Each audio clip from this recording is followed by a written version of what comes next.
நாங்கள் இப்போ வேரோடு மலையில் நிற்கிறோம். இந்த வேரோடு மலைக்கு நீங்களும் வரணும்னு சொன்னால் எப்படி வாரது?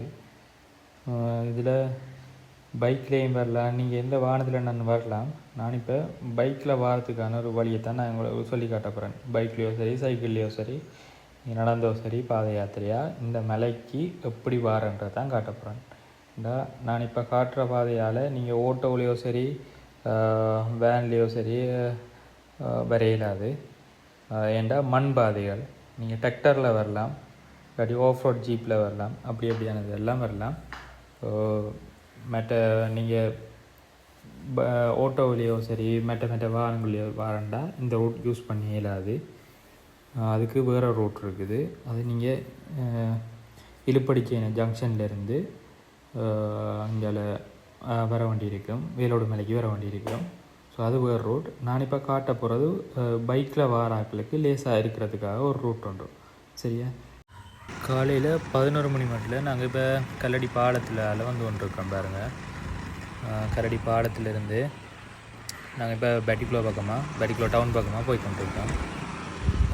அப்படியே போகிற நேரம் பாருங்கள், இது சின்னாஸ்பத்திரி ஜங்ஷனால் இந்த ரவுண்ட போர்டில் நாங்கள் திரும்ப போகிறோம். திரும்பி இங்கே வாழைச்சேனை பக்கம் நாங்கள் திரும்புகிறோம். இதுதானே வாழைச்சேனை பக்கமாக திரும்பி அப்படியே நேராக போங்க, அந்த கடை லைட் இருக்கிற பக்கம் வாங்க. சரியா? இந்த பாருங்கள், இதுதான் இந்த டெலிகாம் ஜங்ஷனில் இருக்கிற ட்ராஃபிக் லைட்டை தாண்டி நேராக வாழைச்சேனை பக்கம் வந்து கொண்டிருக்கோம். இதில் ஃபஸ்ட்டாக நாங்கள் பிள்ளையார் கோயிலில் ஒருக்காக இறங்கி சாமியை கும்பிட்டுட்டு போகிறது வளமை. தூர பயணங்களோ சரி, எங்கே போகிறோண்டாலும் சரி, நாங்கள் பிள்ளையார் கோயிலில் இறங்கி கும்பிட்டுட்டு போகிறது வளமை தானே. ஸோ அது மாதிரி நாங்கள் இதில் இறங்கி பிள்ளையாரை கும்பிட்டுட்டு இப்போ நாங்கள் காலையில் சாப்பிடலை. ஸோ கொஞ்சமாக சாப்பிட்டுட்டு போகும்போது மயிலம்பாவளிக்கு நோக்கி போய் கொண்டிருக்கோம். மயிலம்பாவளி தாண்டி தான் நம்ம அங்கால வேலோடு மலைக்கு போகணும். ஸோ இப்போ பாருங்கள், இந்த இது ஊரணியால் போய் கொண்டிருக்கோம்.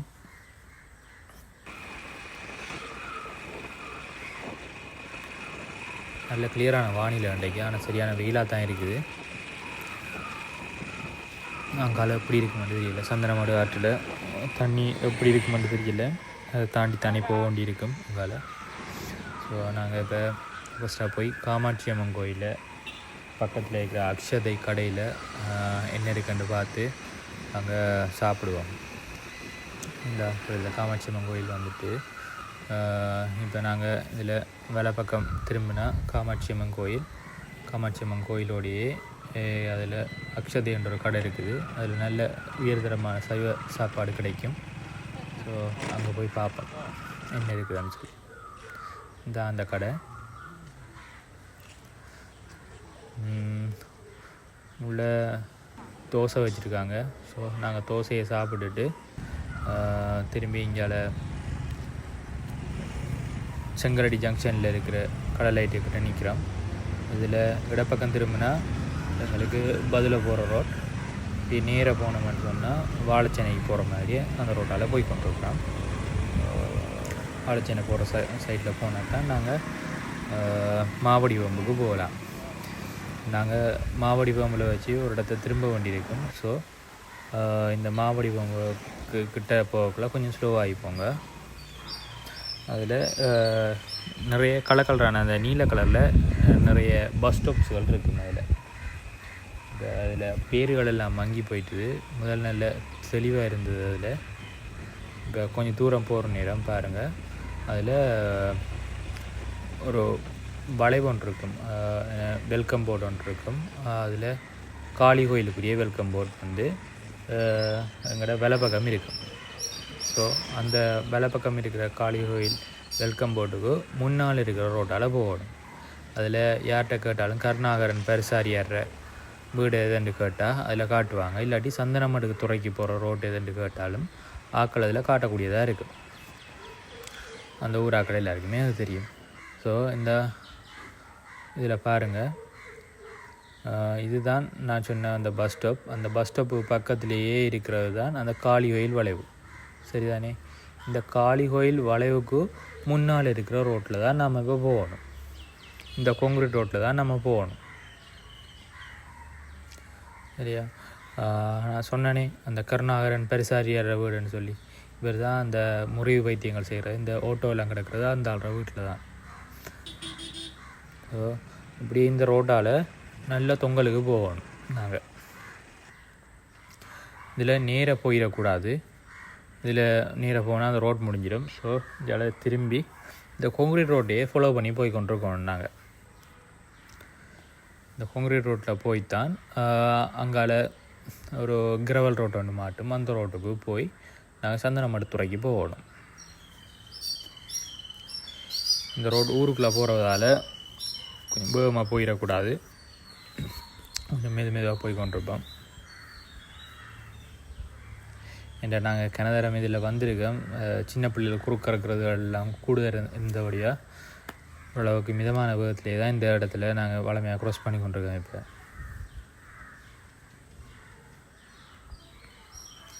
அதில் பெண்டுகள் எல்லாம் வரும். ஒன்றுலேயுமே திரும்ப தேவையில்லை. அப்படியே அந்த கான்கிரீட் ரோட்டையே ஃபாலோ பண்ணி போக வேண்டியது தான்.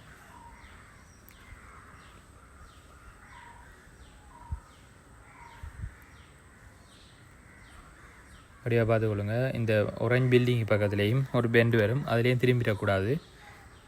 அப்படியே நேராக போக வேண்டியது தான். அப்படியே திரும்பி போனால் அங்கே சித்தாணி முருகன் கோயில் பக்கம் போயிடுவோம். போனாலும் திரும்பி வரலாம்.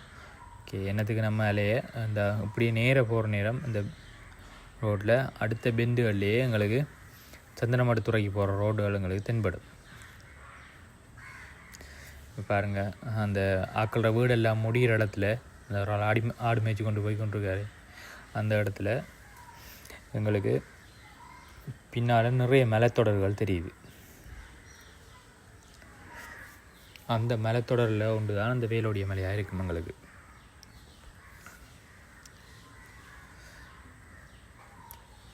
இந்த கான்கிரீட் ரோட்லேயே நிறைய போய் கொண்டிருக்கணும். இதில் ஃபுல்லாக வயல் தான்.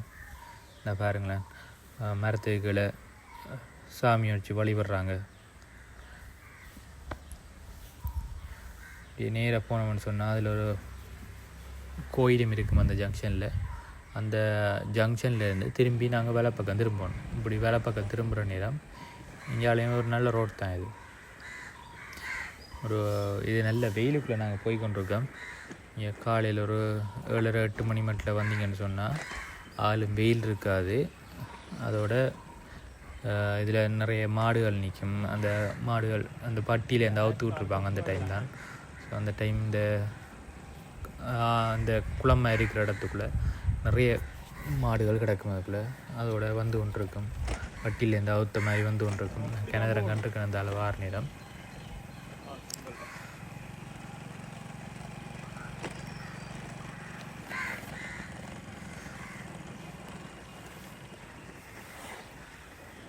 இப்படி போனோம்னு சொன்னால் இதில் ஒரு குளம் வரும்.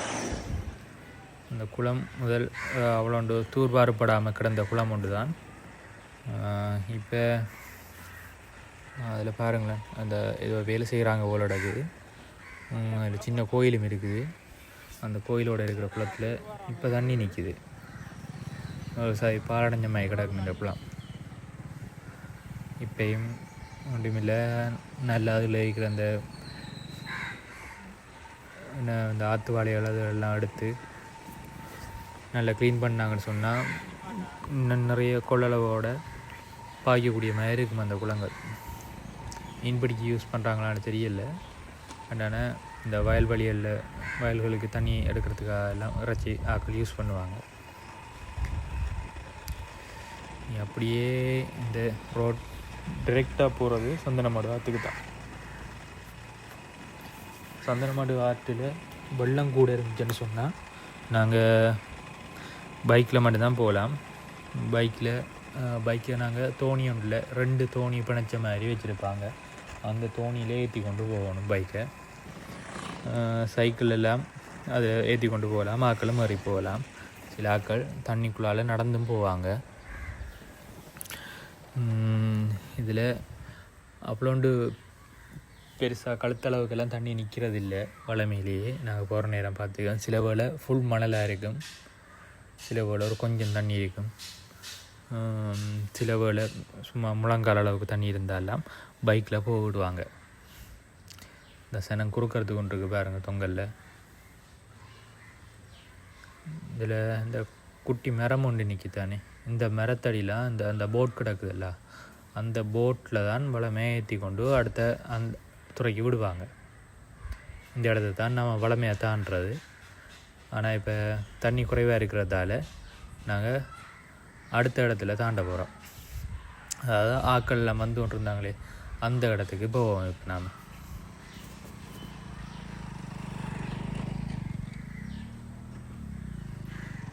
மண் ரோட்டுன்றதால கொஞ்சம் கஷ்டம்தான், கொஞ்சம் கவனமாக தான் போகணும். இதுக்குள்ளே மெதுவாக ரேஸ் பண்ணி எடுத்தோம்னு சொன்னால் கீழே விழுந்துருவோம். ஸோ மெதுவாக போவோம். முதல்லாம் தண்ணிக்குள்ளே இருக்கிற நேரம் பைக் நிற்கிறது, இப்போ என்ன நிலைமைன்னு தெரியலை. ஸ்டார்ட் பண்ணுறோம், ஓரளவுக்கு ஓகே தான். இந்த ஆக்கள் போகிற பக்கத்தால் உள்ளுக்கு தண்ணிக்குள்ளே இறங்குவோம். இத்தனை பைக் வந்துருக்குது தானே, நம்ம இப்போவும் ஒரு பிரச்சனையும் வராது. ஆளும் பெரிய ஆழமாக தெரியல, சின்ன ஒரு ஆழம்தான், பிரச்சனை இல்லை, நம்மளோட பைக் தாண்டி போகலாம். இந்த ஸ்கூட்டி மாதிரி பைக்கில் வாராக்கள் கொஞ்சம் கவனமாக தான் வரணும். ஏன்டா அவங்களோட என்ஜின் சரியான மாதிரி கீழே இருக்கிறதால டயரும் சின்னன்றதால டக்காண்டு தண்ணிக்குள்ளே புதஞ்சிடும். ஸோ அதுக்கப்புறம் உங்களுக்கு ஸ்டார்ட் வரலாட்டி தள்ளி எடுக்கிறது சரியான கஷ்டமாக போயிடும் அது. ஸோ பெரிய பைக்கில் இருக்கிறார்கள் ஓரளவுக்கு இதுக்குள்ளால் வந்து போய்கொள்ளலாம் தண்ணி இருக்கிற நேரத்துலேயும். நம்மளோட பைக் பிரச்சனை இல்லை, இதுக்குள்ளே போகும். முழங்காலுக்குள்ளே தான் தண்ணி நிற்கிது, போய் பார்ப்போம். கொஞ்சம் ஆழம்தான், அதோட டிராக்டர்கள் நிறைய வந்து போகிறதால இந்த இடங்கள் சில இடங்கள் ஆழமாக இருக்கும். ரோட் கொஞ்சம் அதுக்குள்ளே மோசமாக இருக்கும், மண் தெரியாது நமக்கு. இங்கே பாருங்களேன், இந்த ரோடுகள் ஃபுல்லாகவே மண் ரோடாக கிடக்குது. இது அந்த சீசன் டைம் மட்டும்தான் இங்கே யூஸ் பண்ணுவாங்க. இது உண்மையான துறை இல்லை, நம்ம இப்போ வந்து ஏறினது.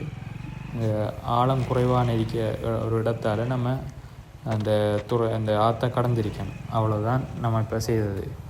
ஸோ துறை வந்து இது கொஞ்சம் மிஞ்சால் வரும். இந்த ஆக்கள் ஒரு ஆள் நீல ஷர்ட் போட்ட ஒரு ஆள் நடந்து போட வரங்க, அதுக்குள்ளால தான் அந்த அதில் துறடை இது ஏற்ற மிதிக்கும். ஸோ அதுலேருந்து இங்கே வார நேரம் தான் இந்த சரியான நேர் ரோட்டுக்கு வந்து சேரும். ஸோ நம்ம இப்போ ஒரு சைட் ரோட்லேருந்து வந்து இதுக்குள்ளால ஏற்றுறோம். சரியான மண்ணாக தான் சருகுது. ஆனால் இந்த பள்ளம் முதல்ல ஒரு ரோடாக தான் இருந்தது, போன முறை வரக்குள்ளே இப்போ கடுமையாக அடிச்சுட்டு போயிட்டு போகிற இடத்துக்கு ஒவ்வொரு முறையும் வெள்ளம் பார் நேரம் நீரோட்டத்தை எப்படி நம்ம ப்ரெடிக்ட் பண்ணிடலாம், இதால் போக மாட்டோம் ஒன்றும் சொல்லி இல்லாது. ஸோ அது அதில் பாக்கெட்டில் போய் ரோடெல்லாம் உடச்சி தள்ளி கொண்டு தான் போயிருக்குது. அதோட இந்த ஏரியாவில் இப்போ சீசன் டைம் பண்ணபடியாக அவ்வளோ ஒன்று சனமாக இருக்குது. மற்றும்படி இந்த ஏரியாவில் வெறுமனே அந்த விறகு வட்டி போகிற ஆக்களும் ஊராக்கள் மட்டும்தான் இந்த ரோடை பயன்படுத்தி கொண்டிருப்பாங்க. ஸோ வார நேரம் இந்த 2 பக்கம் இருக்கிற அந்த பட்டை காடுகளுக்குள்ளே தான் அந்த யானைகள் நிற்கும். ஸோ அதை பார்த்து கவனமாக வரணும். வார நேரம் பெரிய சத்தங்கள் போட்டு பாட்டு போட்டு கொண்டு வரக்கூடாது. இந்த பாருங்கள் விறகு கொண்டு வராங்க ஆக்கள். இதுவும் ஒரு சிட்டாறு தான், இப்போ வட்டிய நிலையில் இருக்குது. மழை பெய்கிற காலங்களில் இந்த ஆற்றுலையும் கொஞ்சம் தண்ணி ஓடும், அவ்வளோ ஒன்று பெருசாக இல்லைன்றாலும் இந்த இப்போ நம்ம இப்போ கடந்து வந்த அளவுக்காச்சு தண்ணி போய் கொண்டிருக்கும். நாங்கள் போன முறையெல்லாம் வந்த நேரம் இதில் கொஞ்சம் தண்ணி நின்றது.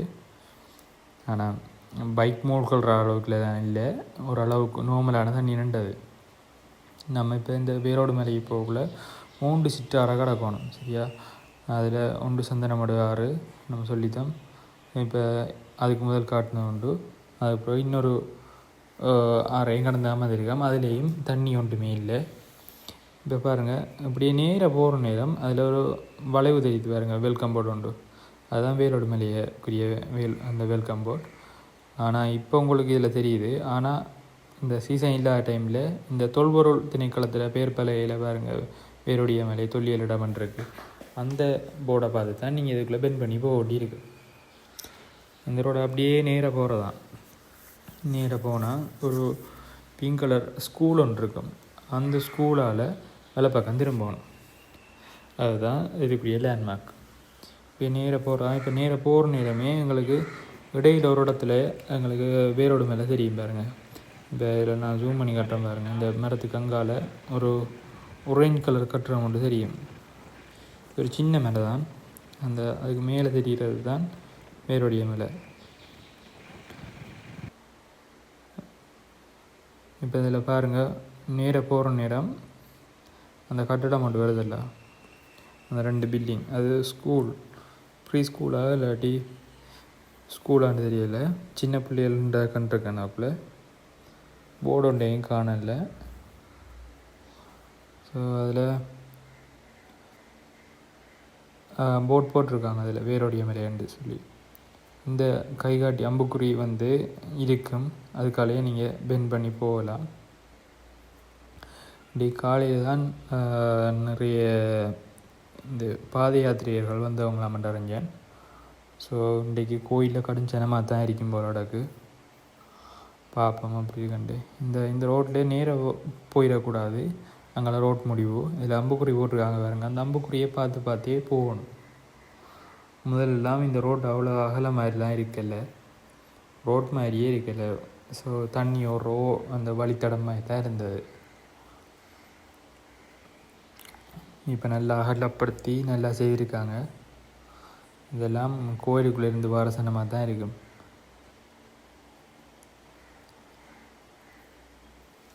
அப்படியே பார்த்துக்கொள்ளுங்க போகிற ரோட்டை.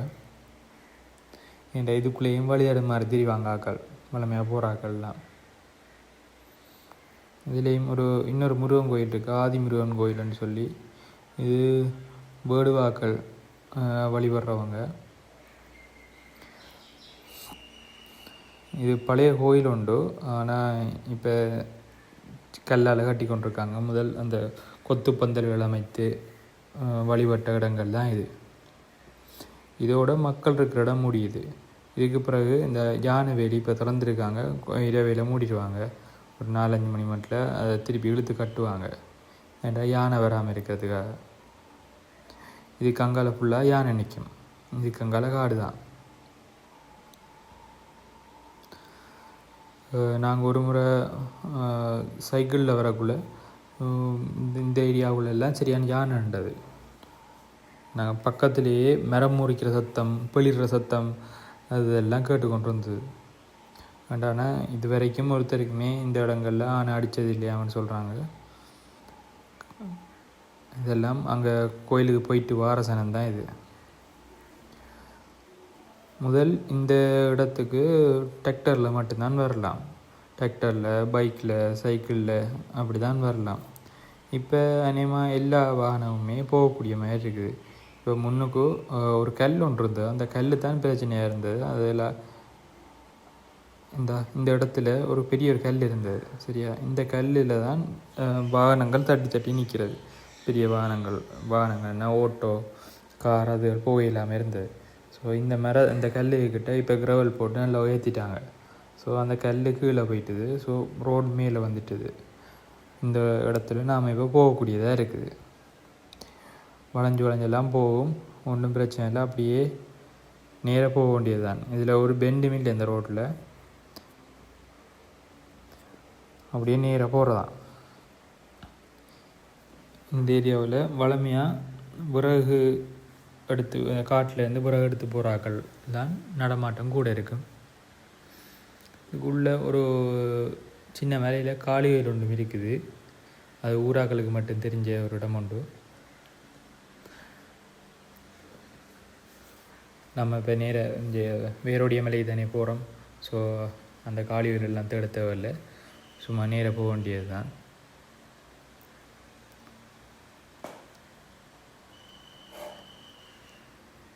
மற்ற இந்த நாடுகள்ன்றபடியாக ஓரளவு சனமாக கிடக்கு, இல்லாட்டி ஒரு ஈக்கா காயும் இருக்காது இந்த இடங்களில். சரியான பயமாக இருக்கும் இந்த இடங்கள் போகிறது. இந்த பெண்டில் யானை நிற்குமென்று தெரியாது. அதோட சைட்டில் கிடக்கிற கல்லுகளையும் பார்த்தாலும் யானை மாதிரி தான் இருக்கும். பாருங்களேன், நாட்கள் இந்த இடம் தெரியாமல் அதுக்குள்ளே வந்திருக்காங்க. இன்றைய நாள் பிரச்சனை இல்லை, சும்மா நாடுகளில் இருந்தாங்கண்டா கதை முடிஞ்சுது. இதுக்குள்ளே இந்த பாருங்கள், இப்போ புளிய மரத்துக்கு கீழே இதுக்குள்ளே பிள்ளையார் வச்சுருக்காங்க. இந்த இடத்துல தான் முதல் இதுக்கு இந்த வேலோடு மலைக்கான வழி இருந்தது. இந்த பிள்ளையார்களுக்கு பின்னால் ஏறி அந்த பின்னிக்கு இருக்கிற நாகனி மலைக்கு ஏறி அதுக்கு பிறகு தான் வேரோடு மலைக்கு போகிறது. நாங்கள் ஃபஸ்ட்டு 2019 வந்த நேரம் அப்படி தான் இருந்தது. இதில் வழி விவசாய காட்டு வழி மாதிரி இருந்தது. இப்போ எஞ்சால சைட்டில் காடுகள்லாம் வெட்டி ஒரு ரோடு எடுத்துட்டாங்க. பாருங்கள் எவ்வளோ டிராக்டரில் எவ்வளோ பேர் ஆட்கள் வந்திருக்காங்கண்டு. எல்லோரும் இன்றைக்கு திருவிழாவுக்காக வந்து சனந்தான் இது. பார்க்கிங் போல் நடக்குது.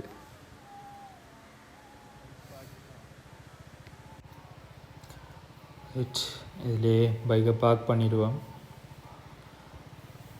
பார்க் பண்ணிவிட்டு இங்கே பாருங்கள், இந்த ஆலமரத்துக்குள்ளே நாங்கள் வச்ச பிள்ளையார் இருக்குது. இன்னும் நானும் திவி தம்பியும் இன்னொரு ஐயாவும் அந்த மலையிலேருந்து வேரோடு மேலே உச்சத்துலேருந்து உருட்டிட்டு கொண்டு வந்துனாங்க இந்த கல்லை. இப்போ அந்த ஐயா ஏற்கனவே பார்த்து வச்சுருந்தவர் இந்த கல்லை கொண்டு போய் இதில் வைக்கணும்ண்டு அவரோட சேர்ந்து இதை உருட்டிட்டு வந்தது தான். இப்போ நாங்கள் வேரோடு மலைக்கு அந்த மலைக்கு நடந்து போய் கொண்டிருக்கோம்.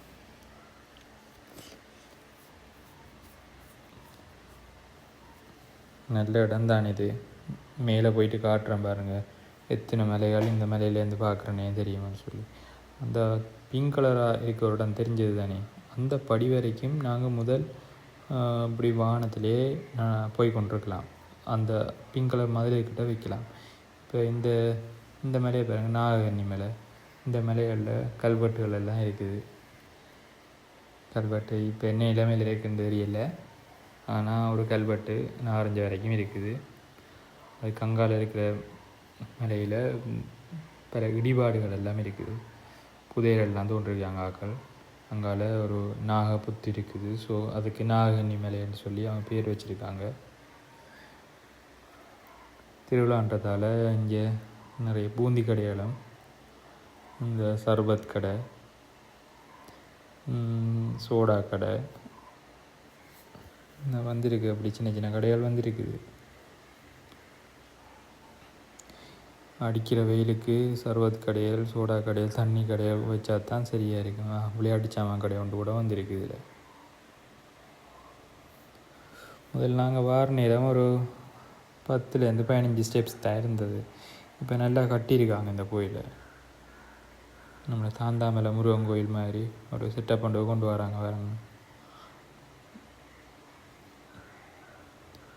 ஃபுல்லாகவே சனம் இருக்குது. இங்கே வந்து சனம் இதில் தங்கி இருக்காங்க. இதில் செருப்பு போட்டு போகக்கூடாது போட் போட்டிருக்காங்க. செருப்பை கழட்டி வச்சுட்டு திரும்ப போவோம். என்னப்போ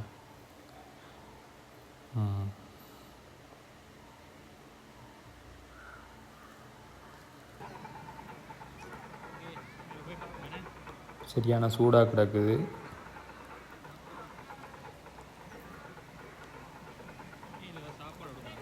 மேலே அன்னதானம் கொடுக்குறாங்க. இங்கே வந்தால் வளமையிலேயே அன்னதானம் கிடைக்கும். தூரம் இருந்து வாரன்றதாலேயோ என்னையோ தெரியலை, ஆனால் எத்தனை பேர் நிற்கிறாங்கன்றதை பார்த்து அங்கே காவலுக்கு இருக்கிற ஐயா சாப்பாடை போடுவார். அப்படி அநேகமாக நாங்கள் போய் பட்டினியாக திரும்பினன்றது இந்த கோயிலில் இல்லை ஒரு நாளும். ஸோ நம்பி வரலாம். எந்த நாளில் வந்தாலும் சரி இங்கே அவங்க சாப்பாடு போடுவாங்க. அப்படி பப்ளிக் அக்கௌண்ட்லேயுமே எழுதி போட மாட்டாங்க சாப்பாடு போடுவோம்ண்டு, பட் அவங்க சாப்பாடு போடுவாங்க. இதில் நாங்கள் இத்தனை ஒரு 7-8 தரம் நான் வந்திருப்பேன். சைக்கிளில் மட்டும் ஒரு 4 தரம் வந்திருப்பேன். மோட்டர் பைக்கில் ஒரு 3 தரம் 4 தரம் வந்திருப்பேன். போனோடனே பிள்ளையார் கோயில் தான் இருக்கும். பாருங்க, மேலே கொத்து பந்தல் தான் போட்டிருப்பாங்க. முதல் இது என்ன கம்பியில் அடிச்சிட்டாங்க. இப்போ முதல் காட்டில் இருந்து மரங்களை வெட்டி அந்த மரங்களை மேலால் பந்தல் மாதிரி அடித்து அதுக்கு மேலே கொத்துக்களை தான் போட்டு வச்சுருப்பாங்க. இப்போ கம்பி அடித்து வச்சுருக்காங்க, ஒரு பெர்மனன்ட் ஸ்ட்ரக்சருக்கு மாற்றிருக்காங்க ஒரு இடக்கு. சரி, எல்லாம் மாற நாங்களும் மாறத்தானே வேணும். அதுக்காக முழுமையாக மரபுகளையும் மாற்றக்கூடாது. இங்கே தனியாக வேல் ஒன்று இருக்கும். நாங்கள் கதிர்காமத்தில் மலையில் உச்சியில் போய் அவல் வேப்பமே ஒரு இடம், அதே மாதிரி ஒரு வேல் அங்கே இங்கேயும் அதே தான் செய்திருக்காங்க. அவல் வச்சுருக்காங்க, அவல் பிரட்டி வச்சு தேங்காயெல்லாம் உடைச்சி வச்சுருக்காங்க. சரி, கோயிலுக்குள்ளே பூசை நடந்து கொண்டு இருக்குது. இப்போ நாசுர சத்தமும் மேள சத்தமும் கேட்டுக்கொண்டே இருக்குது. இது சைட் வழி, இந்த அவள் போகிறது. நாங்கள் மெயின் வழியால் போய் பார்ப்போம். சரியான வெயிலாக இருக்குது. காலெல்லாம் சுட்டு தீச்சு கொண்டிருக்குது போகிற வழியெல்லாம். ஆனால் இந்த மலையில் பெருசாக நம்ம ஏறின மாதிரி இருக்காது. ஆனால் இந்த மலையில் என்று பார்க்குற நேரம் நிறைய மலைகள், ஏறாவூர் பற்று மலைத்தொடர்கள் அநேகமானதை இதிலேருந்து பார்க்கக்கூடிய மாதிரி இருக்கும். உள்ளுக்கு போய் பார்ப்போம், என்ன தெரியுதா, மூலஸ்தானம் தெரியுதா இல்லையான்றதை பார்ப்போம். உள்ளுக்கு ஏறி பார்ப்போம் இருக்கா. அதுக்கு மேலே இந்த சரௌண்டிங்கை பாருங்கள் எப்படி இருக்காண்டு. ஒரு சூப்பர் வைப் ஒன்று கிடைக்குமா உங்களுக்கு. இன்னும் ஜூம் பண்ணி பார்ப்போம். உள்ளுக்கு பாருங்கள், வேல் இருக்குது. 2-3 வகையான வேல் இருக்குது, தெரியுதா.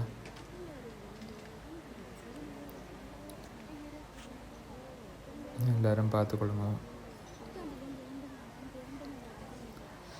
திருவிழா இல்லாத காலங்களில் வந்தீங்கன்னு சொன்னால் மத்தியான பூசை நடக்கும் என்னாலும். இதை நல்லா ஃப்ரீயாக இருந்து பார்க்கலாம். இப்போ உள்ளுக்கு போயில்லாத மாதிரி இருக்குது. இந்த பாருங்கள், இது சிவலிங்கங்கள் நிறைய இருக்குது அந்த இடத்துல.